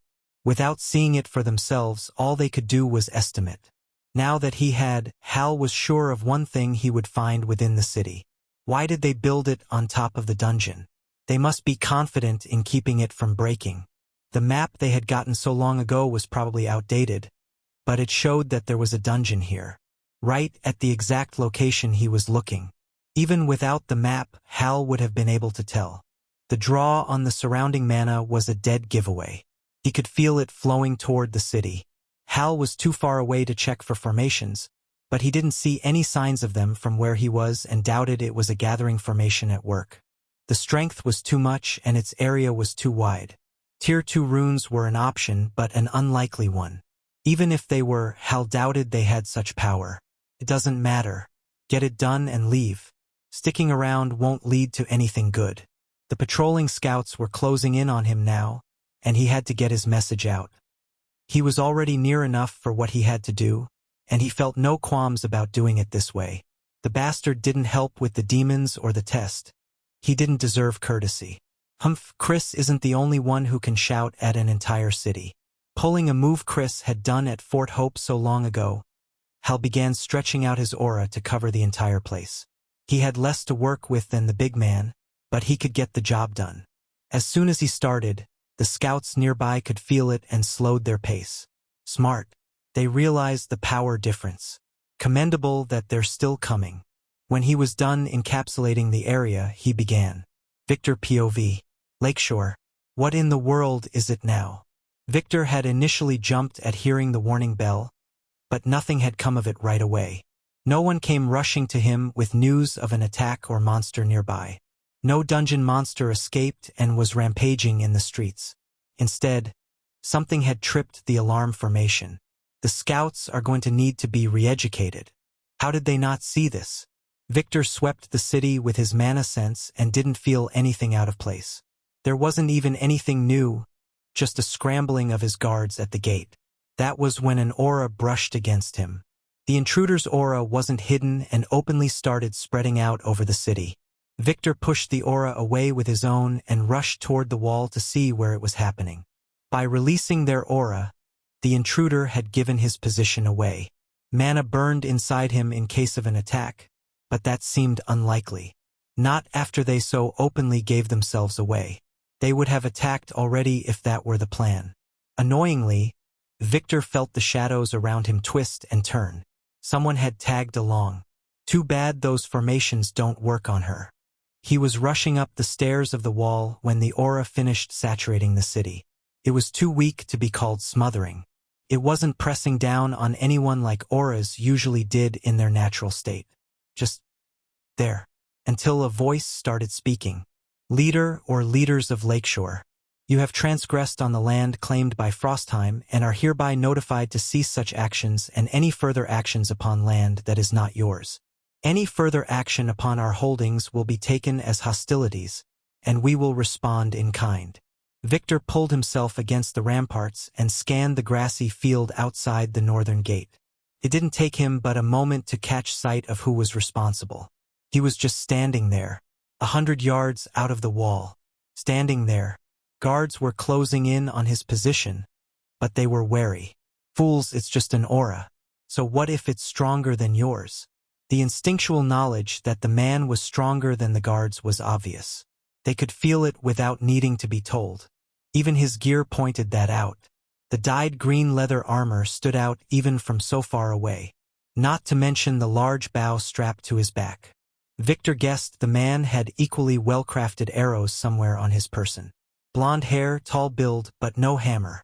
Not the madman, but someone related to him. Victor knew the man ran his city with his family, and it was well known that most sported similar blonde hair. Only a few didn't. It was almost like the man noticed he was the leader, or at least someone important, because the next words felt like they were directed at him. Maybe it was the fact that his eyes were latched on Victor as soon as he crested the ramparts. This is your one warning. With his piece said, the man turned to leave. That was when a bow twanged and an arrow soared through the air. Victor turned instantly and nearly burned the archer alive. Who told him to fire? The imbecile. That was just asking to make things worse. If they were going to get caught antagonizing the madman, they were at least going to do it for something valuable. Not by taking a potshot at his relative. Victor wasn't worried about the messenger's safety and was proven right. The archer was nearing the peak of E rank at level 87. But the arrow from such a man didn't even faze the blonde man. A gust of wind rose and blew the arrow off course, and that was the end of it. He didn't turn around, didn't fire back, and didn't say anything else. Just ran back the way he had come. He ran north. It seems your people were found sniffing around the mine, and he didn't appreciate it. Did you at least get what you were after? The shadow underneath him said. It had a distinctly female voice. Victor didn't answer, but yes. Yes, he did. It wasn't nearly as defended as he first believed. Why would they not fortify it more? Hal POV. That was so embarrassingly formal. Hal muttered. Transgressed? Hereby. I'm never telling Austin. Chapter 327 Bidding Farewell. Austin POV. Frostheim. Of course it's right, as I plan to leave that things get interesting. For nearly a year, nothing of note had happened. No monster attacks, no demons found, no nothing. Then, just as Austin was preparing and packing to leave, something big happened. Well, not big, but still something that stood out. Christopher issuing ultimatums and such. The diplomatic equivalent of telling Lakeshore, fuck around and find out. Austin was sure they wouldn't be happy with the find out portion. Not when Chris was still decompressing. That was the best word to describe it. The man held on to anger for much longer than he used to. Austin's attempts to make the man chill didn't work that well. Chris never joined him on his nightcaps. You'd think for a man with the power of ice, he'd be able to do it better. Should I stay? That was a thought he'd had many times already. The part of him that wanted to drag him off to lands unseen was growing stronger, but he could wait if he had to. Especially if he was needed. Who am I kidding? Chris has things well in hand. Even after my evolution, I'm not confident in beating him, and I've got 10 levels on him. He'd long grown accustomed to not being in the same league as Chris. It was something he had come to live with. It allowed him to be much freer with his time. His adventures would be a lot more anxious if he had to constantly worry about home. I doubt anything will come of it. They've been warned, and even if they are totally isolated, they have to know how strong he is. They had to have heard tales of the demons and how they went down. They won't risk it. I should go. I made a note to visit Connor, so I should do that beforehand. And Mother, she'll be upset with me if I just disappear. Connor first. Austin had a few things to discuss with him besides telling him he was leaving. His brother, like Vincent, had his own special alchemy workshop set up inside the inner wall, and 9 times out of 10, that was where he could be found. It was also Austin's first stop. While Vincent's forge was a roaring furnace of both heat and fire mana, Connor's lab was a smog of poison fumes and herbal fragrance. Which aroma suffused the area heavily depended on what he was working on. Based on the smell of blood coming from the lab, it had something to do with animals. Dead ones. "Oh, Connor, my Connor," Austin loudly announced. A rumble and a curse echoed out of the doorway. Then hasty shuffling and what sounded like 2 distinct footfalls. A moment later, his brother, wide-eyed in surprise, cracked open the door and poked his head out. "Oh, Austin. What's up?" He was failing at being nonchalant. "Nothing much," Austin claimed and put his hand on the door. "Just stopping by to catch up with my little bro." The door didn't budge. Connor was pushing back. "I'm a tad busy, Austin. Do you mind coming back?" A slight bit of strain entered his voice. "What's he hiding? Is there a girl in there?" Austin pushed harder. Connor panicked. "Austin, stop. You're going to break the door." "Whatever do you mean?" Austin pushed harder still. The door creaked, and Connor was slowly, but forcefully, pushed out of the way. He didn't have the strength to win the contest. Not even close. The inside of the lab was empty besides what was expected. A few cauldrons, herbs and the like hanging on the walls, and books placed out on workbenches as reference. Nobody's here. Did I hear wrong? Austin peered around the room and noticed a few other signs. It looked like 2 distinctive workplaces rather than one. "Who's here?" Austin asked. "What?" Connor replied quickly. "No one's here. Don't lie to me, Connor. I know there's a second person here," Austin said and picked up one of the empty cauldrons. "This isn't your mana residue." Connor flustered. "Oh, that. He's just my assistant." "He? Was I wrong about what was happening?" While Austin liked to push and prod, he liked to keep it light. Any further would be an inquisition, so he backed off. Anyway, Austin jumped up to sit on an empty workbench. "Well, empty enough. I just came by to catch up. See how you were doing, you know? Oh, and grab the things you made for me." Connor nearly deflated in relief when he realized the questioning was over, but a look appeared on his face. A look Austin knew well. "You're leaving," Connor said. Didn't ask, but stated. The look was concealed disappointment. No matter how many times Austin saw it, it still stung. "I am." Austin nodded. "In the next few days.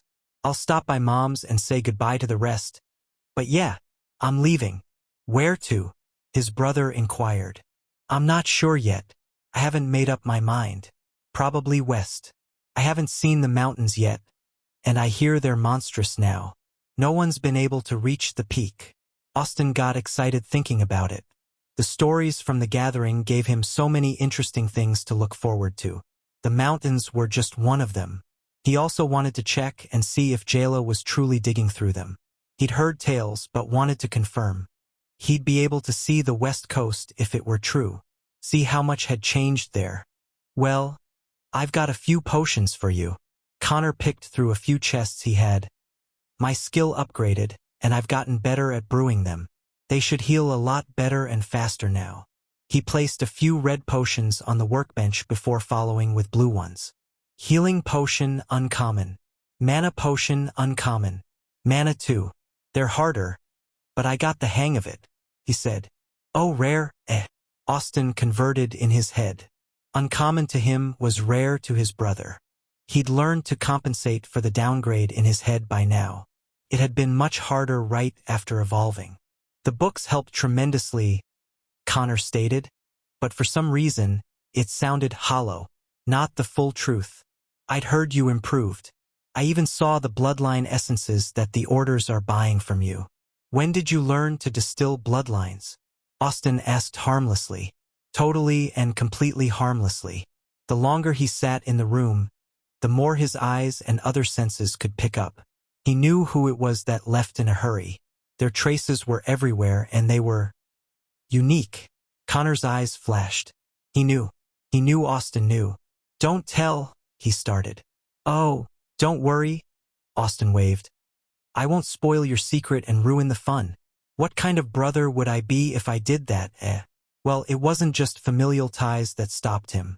Austin also thought it was funny. Harmless, too. That was a big factor in keeping quiet. Oh, the face Abigail will make when she finds out. The thought alone was enough for Austin to smile. "I do wonder how you've managed it so far. It isn't like you're hiding it well." Austin kicked his feet. Connor snorted dismissively. "They hardly check in on me here. They're all too busy with their own tasks.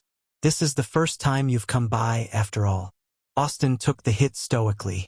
Connor was right, and he should have stopped by more often. To remedy that, he sat and listened to his brother. He told of his success and failure, the challenges of alchemy, of his plans for his coming evolution. It was nice. It was also the longest he'd talked to his brother in a while. Before the tutorial, they weren't that close. Austin worked a lot and Connor was in college. It didn't exactly lead to a lot of time together. Austin hopped off the table after they were done. "Oh, don't forget the potions." Connor swept the glass vials into a bag. "That reminds me, do you have what I asked for?" Austin asked. Connor's face scrunched up. "Yes. I still can't believe this was your solution. You realize it's straight poison, right? It's directed, mind you, but still poison." The next vials he came out with were a murky green, much different from the vibrant red of the health potions or the glowing blue of the mana ones. "If it gets the job done, that's all that matters," Austin declared. "They should last a few hours, depending on your vitality, so make sure all activities are over in that time." Connor described. Austin smirked. "Or take another one." Connor sighed. "Or that." What Austin had commissioned was not the most elegant solution to the problem, but it was still a solution.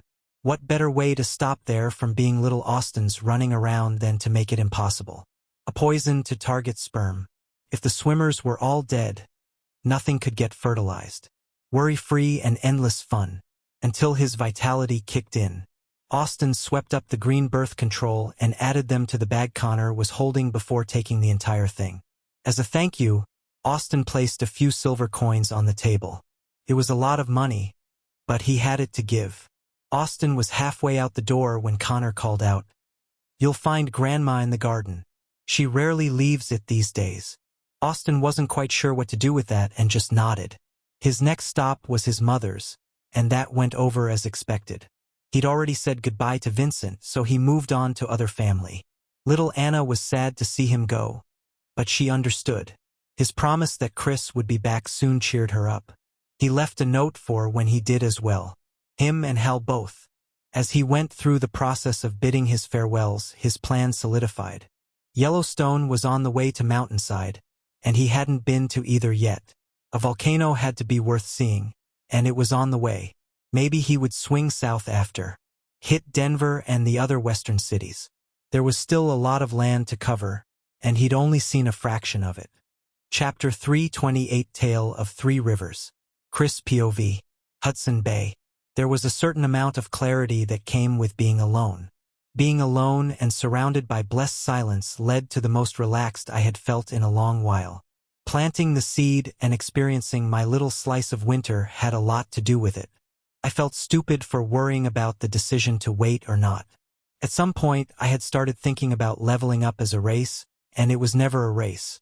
Or if it was a marathon, not a sprint.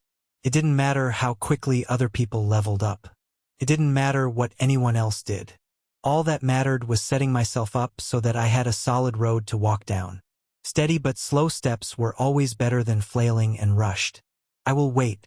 After coming around to the idea, and seeing how stupid I had been trying to rush ahead, I could finally enjoy the silence. I wasn't wondering what I could be doing differently. I wasn't itching to level.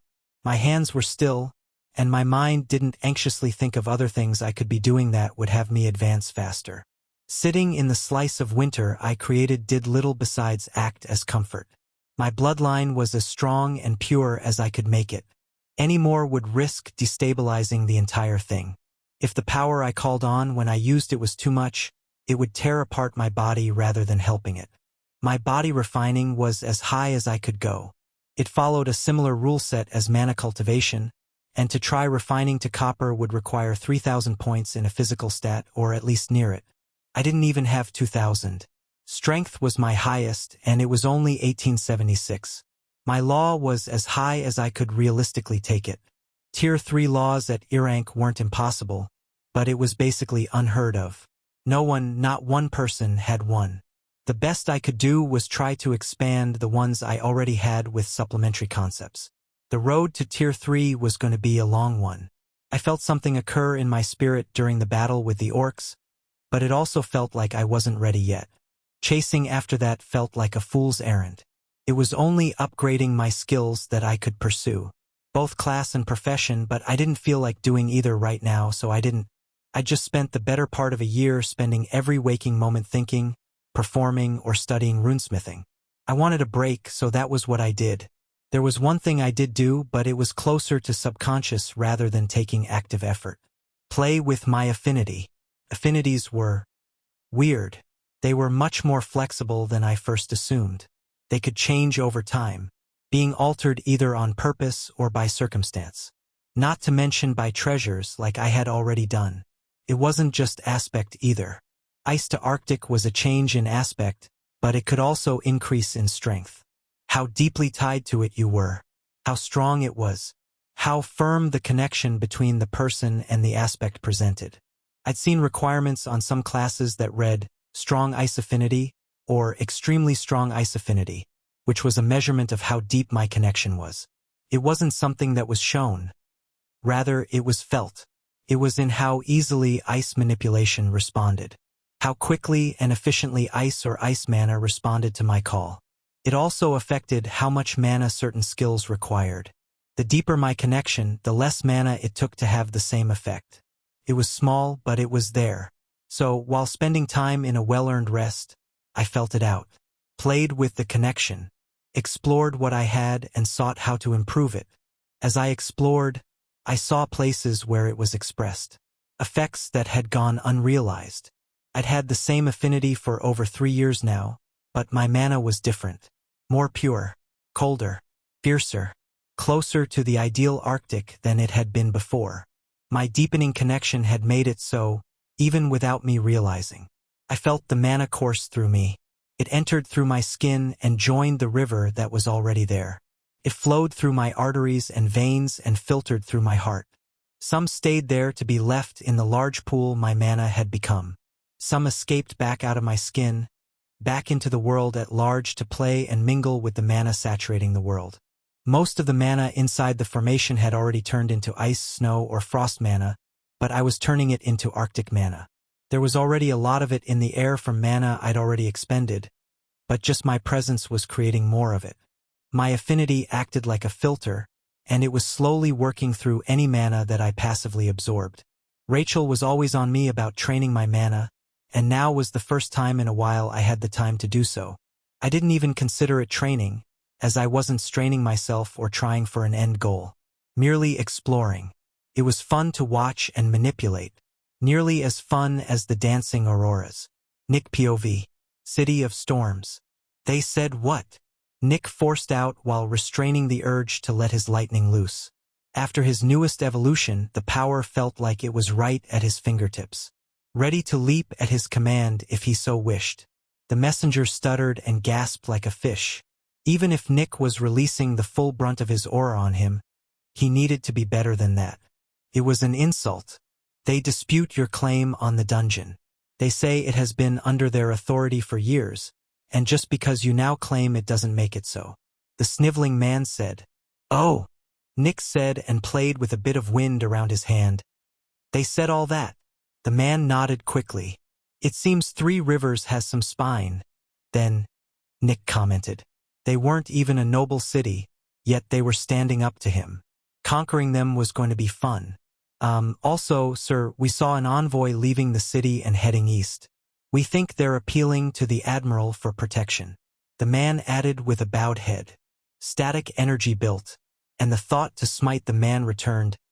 Why didn't you lead with that? I'm sorry, my lord. The man hurriedly apologized. I can't take on all of the American faction, but how much would they be willing to help Three Rivers? It's just a random city far away from their holdings. His evolution provided a lot, but he couldn't contend with the number of people they had. They'd win by sheer attrition. James, one of his trusted captains, cleared his throat. My lord, I thought we were going to focus on the Northwest after we got back. Take most of Wisconsin while no one claimed it. Nick smiled. Why not both? No one will contest us there, so we can take our time, but the longer we wait in the South, the more messy things will get. Nick didn't bring up the main reason. They were running out of unclaimed dungeons. His faction had claimed every single one from Chicago down to Indianapolis and beyond, with a few more under their banner elsewhere. The amount was decent, good even when compared against other factions, but that wasn't all. They only had a few that reached deep enough to matter. Only one had reached D rank yet, and after his evolution it barely did anything for his level. Running the entire thing barely gave him any essence. If he had to keep at his current pace, it was going to take decades to reach level 200. The amount of dungeons didn't matter anymore. While it gave the lesser something to do and brought in money and resources, it didn't help him directly, and that was all that mattered. Three Rivers just so happened to have a D-rank dungeon. One that Nick wanted. My lord, what do you mean it will get messy? James asked. We aren't the only ones eyeing their dungeon. The new Baron in Nashville is too. Fighting him wouldn't be too hard. But he isn't the only one. Three Rivers has a trade deal with Kingston that they could get aid from, along with St. Louis. Nick said. All three of the cities were in an alliance after meeting for the test. They called themselves River Lords, as all three of their cities sat on a river. Three Rivers was the most central of them, where the Ohio met the Mississippi and would cut the other two off if they were conquered. St. Louis was to the north along the Mississippi. Kingston was to the east along the Ohio. Cincinnati, as it used to be named before Braxton King took over and renamed it after himself. If things take too long, we could be in the middle of a three-way battle. If that happens, things will get messy. I doubt their appeal to the Admiral will amount to anything, but if it does, Nick left the rest unsaid. As he described the situation, Tracy, one of his city mayors, spoke up. Is it worth it? Then, if it drags us into this mess. She was always undermining his plans. If she weren't so helpful in running his faction, he would have gotten rid of her long ago. He held back a sneer. Of course it was worth it. It was what he needed, but that wasn't what he said. It won't be too bad. There are other reasons to dip our toes in the water. It will level up the army, create opportunities for growth, and bring in a lot of essence. War doesn't have all the downsides and none of the upsides like it used to, Nick said. He'd learned early that the essence transfer from other humans was better than from beasts. Less of it was lost from being incompatible, resulting in a higher efficiency. A war would give him a good excuse. It would get him the dungeon and levels. A win-win. James, ever the loyal captain, jumped in after him. It will also prepare us for later, be it the settlement waves, pylon upgrades, or another test. If we hone ourselves now, we can be sharp for the future. Nick wasn't sure if the man truly believed in what he said, but it helped sway the rest of them. As much as Nick wanted to tighten his grip around everyone and force them to go along with what he wanted, there had already been a few times when that hadn't worked. He'd had to send a few captains on missions they didn't come back from already, and he didn't want to have to keep doing it. They took a lot of time and effort to bring up in power, not to mention loyalty. He also couldn't keep going to get more of the ink. Contracts that held up for the strong were expensive. Tracy was the only one still against it. All 10 of the other captains were swayed. Tracy didn't matter much as she wasn't going to participate either way. Send a team to stand outside the dungeon and take a percentage. Say that we're allowing them to use it while we organize our own delvers. If they fight back or refuse, you know what to do. Nick ordered. They knew where to find him if they had a problem. Chapter 329, Touch of Wrath. Abigail POV. The woods surrounding Frostheim. It was only fitting that her return home was marred by snow. Well, marred wasn't the right word, as it wasn't much of an impediment anymore. It may not be the same as water, but it was still made up of it. She could manipulate it if she tried. Not as easily, mind you, but that didn't mean it was barred from her powers. An epic manipulation skill could do a lot more than first assumed. It was somewhat funny to her that she was the first to reach such a height. Chris was still at rare, and Gabriel was there with him for ice manipulation. Hal was only at uncommon, and her mother, Abigail, wasn't sure. She had never said. Rachel had reached it and gained epic in fire manipulation, but only after Abigail had. Even John was only at rare earth manipulation, and that was after fastidious help from her. It was a shame it was about to be downgraded. The ability would stay the same. She would still be capable of the same feats, but it just wouldn't ring the same without the epic rarity. Her vanity was showing. Leaving the treasure was harder the second time than it had been the first. To leave an area that called to her like that was difficult. The call of home helped offset it, but the difference was palpably noticeable. The water mana that had used to sing to her was missing, replaced with a mixture of other elements. The density was thin and didn't carry the same heavy, smothering weight. While the difference was unfortunate, Abigail had something else to look forward to. Her evolution. She had completed the last step that she needed. Now, not only did a deep blue orb of power reside in her chest, but a faint circlet of water flowed around it as well, like a river constantly flowing. Her core now had its first circle. The mana she could hold skyrocketed. The concentration grew. How fast it regenerated increased. The power of her core had increased leaps and bounds. Marcus's treasure helped with more than just her mana cultivation. She pushed her bloodline to the limit and managed to refine her body all in one trip. Not to stone like John and Chris, but to wood. She didn't have the physical stats for that. Abigail was as powerful as she was going to get. One would think that evolving would be the first thing on her mind when she finally arrived, and they would be wrong. Her face contorted, and she fought the frown that tried to form. Of course things had to happen while I was away. She'd read John's letter a dozen times by now, and it didn't make her any less peeved. Honey, I know I told you to focus on yourself and to leave everything here behind you, but I thought you should know a few things. To start, the kids are fine and doing well. Anna's been prattling on about the trip to Haberdeep I promised her, and Josh is excited as well. Besides that, Hal came with some troubling news. A few members of his scouts noticed that Lakeshore was poking around the mine, seemingly scouting it out.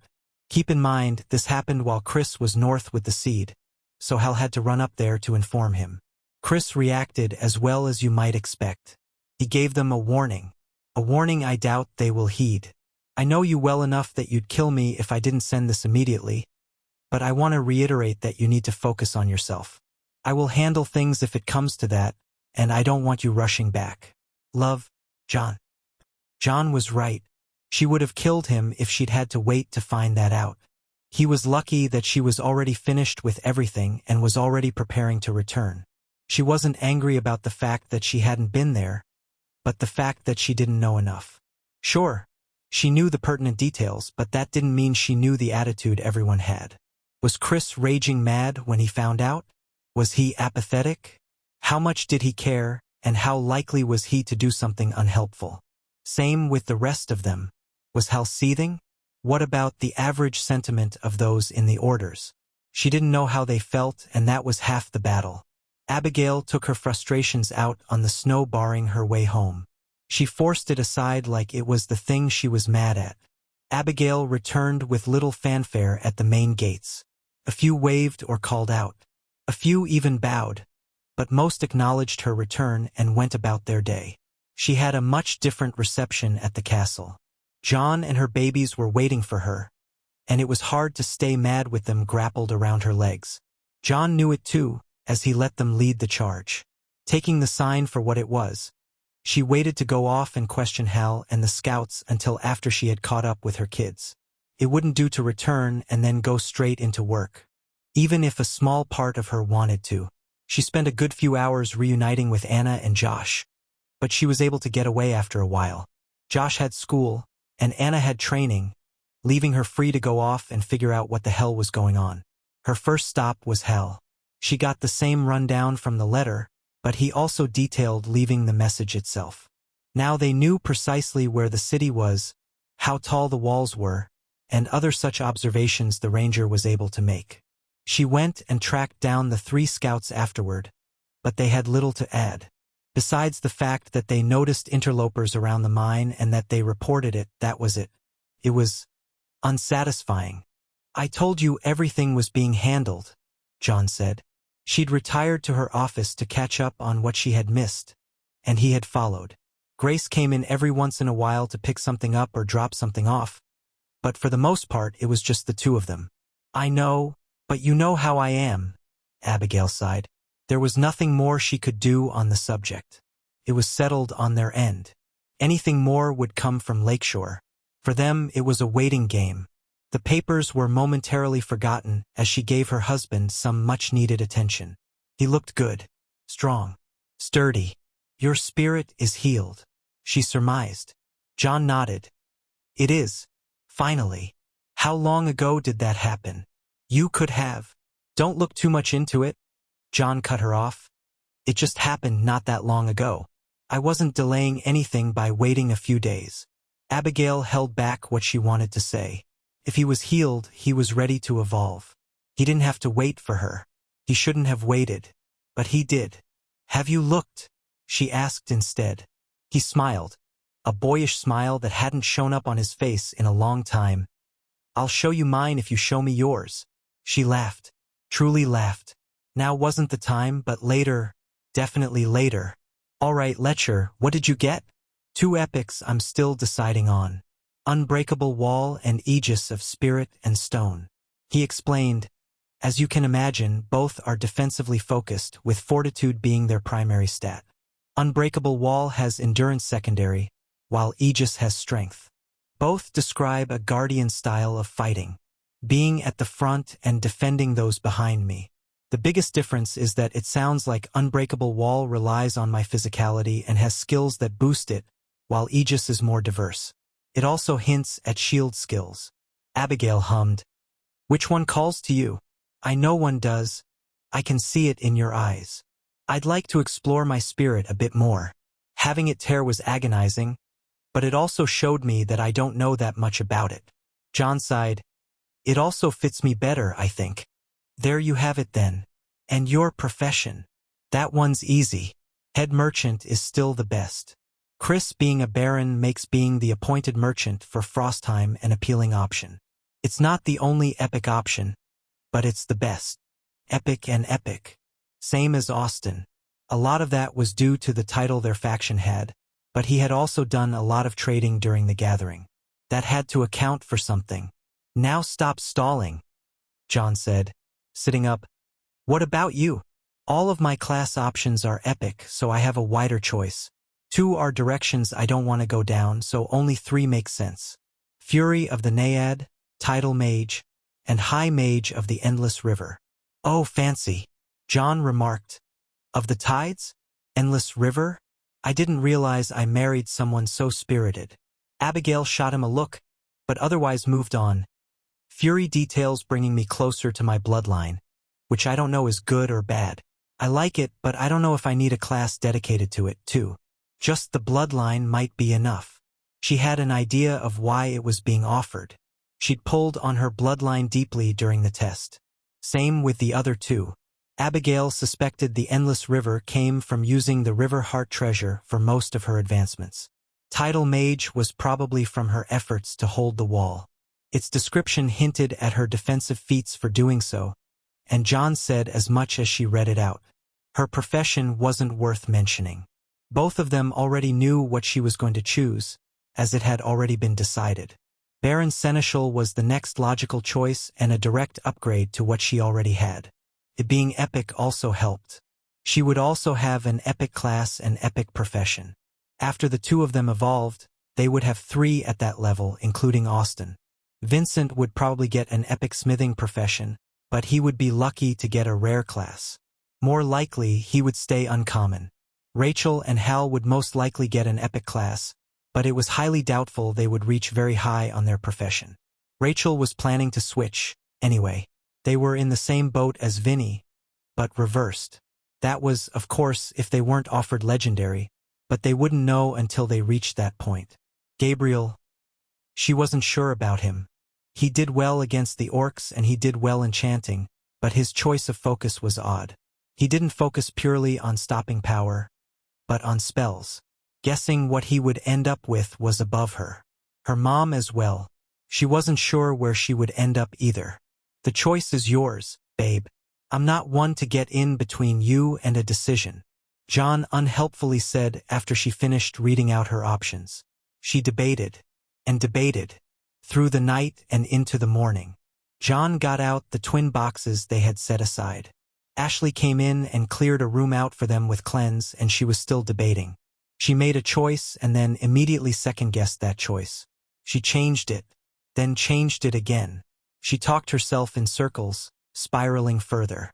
It wasn't until she sat down with the Naiad's core that she finally felt assured of her decision. Defense was good. Her husband was the example of that, but sometimes, just sometimes, a fury like no other was needed. A wrathful power that could stop things in their tracks before they went too far. And, even though the class name focused on one aspect of it, maybe it had a skill or two on the more lively side of the water spirits. John began his evolution process first, and she wasn't that far behind him. Both of them were about to reach a new rank of power. Chapter 330 Festivities. Chris POV. Frostheim. As much fun as it would have been to stay with the seed, I had to come home eventually. We had already lined up a few trustworthy guards to watch it while I was gone. After handing it off to them, I then made my return trip. A lot had changed in such a short time. I was having a good old time relaxing as everyone else continued on. I knew Abigail and John were both close to evolving, but I hadn't thought they would do it without me. I didn't need to be there, and my presence didn't change anything one way or another, but I still felt a bit miffed. Overall, it wasn't that big of a deal, but it was still a slight sore spot. Especially when I could have been there, it wasn't like I had something pressing drawing me away. Austin also left, but that much was expected. The note he left was par for the course with him. He was missing out on the festivities, though. He first claimed he would return for them, but a follow-up letter said he wouldn't be able to. The puts. Not more than a few days after being back in the city did things start ramping up. Abigail had planned for a huge celebration for the solstice, and things exploded from there. With the mayor and city planner heading things, the work quickly got done, and the news spread like wildfire. We had our usual harvest festival near the end of September, but it felt like this one was going to be even bigger. People were buying gifts, bringing the somewhat return of Christmas, but in a different form. Everyone was getting into it, and the preparations were huge. I didn't even want to know the budget set aside for it. I could already guess, but I tried not to think about it too hard. I knew it was good for the people and everything else Abigail claimed, but the cost still hurt to think about. With Miles and Gabriel getting electricity up and running, along with Philip installing it throughout the city, there were lights up and down storefronts. Everywhere felt lit up and festive. It reminded me of before. The cold, the lights, the festive air. It felt like, just for a moment, nothing had happened. The world didn't end, monsters weren't a thing, and things had continued as they should have. The moment was fleeting and never lasted very long. But it was there. One of the biggest differences that shattered that illusion was how invigorated I felt. Sure, I liked winter most of all seasons, but this was different. It was like a continuous line of caffeine running straight into my veins. The manna, the cold, the frigid winds, all of it felt better than even the greatest spa. I felt powerful, and that feeling was hard to ignore for the picture of what could have been, had things not happened the way they had. Today was the shortest day and the longest night. The beginning of winter, and it was fitting that we were kicking it off with a grand festival. It was humbling to watch it all come together. People whom I'd come to know over the years all coming together. Efforts I helped push forward showing their worth. Or those I was wrong about proving me wrong. Like the elderberry wine. I had thought it wouldn't be that big of a thing, and boy was I wrong. It had quickly become a drink of choice, and most bars and taverns had it for sale along with our local ale and meads. I had never been much of a wine drinker, much preferring beer, but I had to admit where I was wrong. The drink carried a lasting chill paired with a fruity taste that wasn't lost during the fermentation. The color could use some work, as the dark red, nearly black was unpleasing, but that had nothing to do with the taste. I had reserved a small amount of wine and a moderate amount of ale for the feast at the castle. Well, a moderate amount if there were 100 of me doing the drinking, but I could afford it. The castle itself felt completely different with all the decorations set up and the additions set out. Fir trees coated in lights and color, banners, and wreaths like from before. Abigail had done most of it, but a not-so-small portion was done by our assistants. When people started arriving, they streamed in without end. More and more of those we invited streamed into the great hall, and it put things into perspective for me. There had never been so many people inside the castle, let alone all in one hall. The sheer number of them, the number of lives we had changed, altered from their original course, the number we had behind us who followed us. Even though I already knew the class 1 was going to pick, this reassured me in that decision. Leadership wasn't something I could put off again. The great hall that was usually dominated by my family was crowded as people filed in. My family was still in attendance, though. My mother and Gabriel, Abigail, John, and the kids, Aunt Sam, Ashley and her daughter Lily, Vincent and his wife Lucy, Uncle Braden and Hal, Aunt Carrie and Connor, my grandmother as well. It was sometimes easy to forget about her, as bad as that sounded. Even Rachel had come back to participate. The only one missing was Austin. We weren't even close to the majority. The hall was filled with people we had met and bonded with along the way. Elliot, a captain of one of our orders. Philip, the head builder of our entire city. Grace and Sophia, 2 women whom I couldn't live without now. Sarah and her young brother. Miles and Lucille, 2 additions who took up major roles in our growing faction. Artificer and curator. That didn't even get into the regular order members. All of them were invited, and some brought their families as well. Hundreds of them filled the hall. It was one thing to know, and quite another to put everyone in one room together. To see everyone in one place. Everyone had a seat at what I had once said was a comically large table, but now it didn't feel like enough. Order members looked toward their captains, Hal and Elliot, who both looked at me. Others matched their gaze, and it was all directed at me. It was sobering to look out over a table filled to the brim with food while everyone turned to you to begin. To be looked upon by hundreds while seated at the head of the table felt a certain way. It was with pride that I kicked the feast off. Raising a glass and sporting a smile I couldn't help but express, I shouted for all to hear, "Eat, drink, and be merry." I couldn't help but think back on the day before the change, when the table was shorter and the faces around it were different, when my grandfather and father were here with us, along with the rest of those we had lost, when it was them kicking off the meal, rather than me. The table was longer and the faces were different, but I couldn't help but feel it was similar. It had been a long, long time since I'd felt so content. It was fun to let go. The year hadn't been a bad one. Not like some of the others had been. Demons and orcs stayed away, and we managed to make it another revolution around the sun without going to war with another faction. A good year, all things considered. A year worthy of celebrating. Enough so I felt a warm buzz filling my head. A faint haziness I hadn't felt in a long, long time. Took a lot to even begin feeling it, but feel it I did. The beer was a basic ale that didn't have the best in terms of flavor profile, but it was a sight for sore eyes, having been without for so long. The brewers had caught up, if only just. The years had done them well. Cask after cask went down, but there was always another available to pull out. Hal had gone out and gotten a massive elk for the occasion, and it was cooked to perfection. It was paired with a few other dishes, venison and the like, but it alone could have fed most of the hall. As the drinks were flowing, he ended up telling the story of how he took it down, mistakes and all. It reminded me of my own fight with a moose. They were deceptively strong animals and didn't get frightened by us at all. Hal's cheeks were rosy, and I could tell he was feeling it too.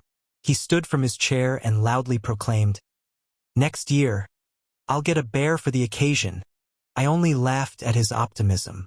A bear would be a tricky foe to take down alone for him, especially if they kept growing like I expected. The good mood was infectious, and everyone took the chance to unwind.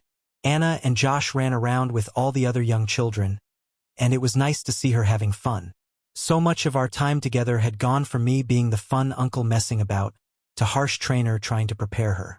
It was nice to revert back to how it felt before, if only for a day. The beer flowed, and it felt like everyone gathered was filling my cup.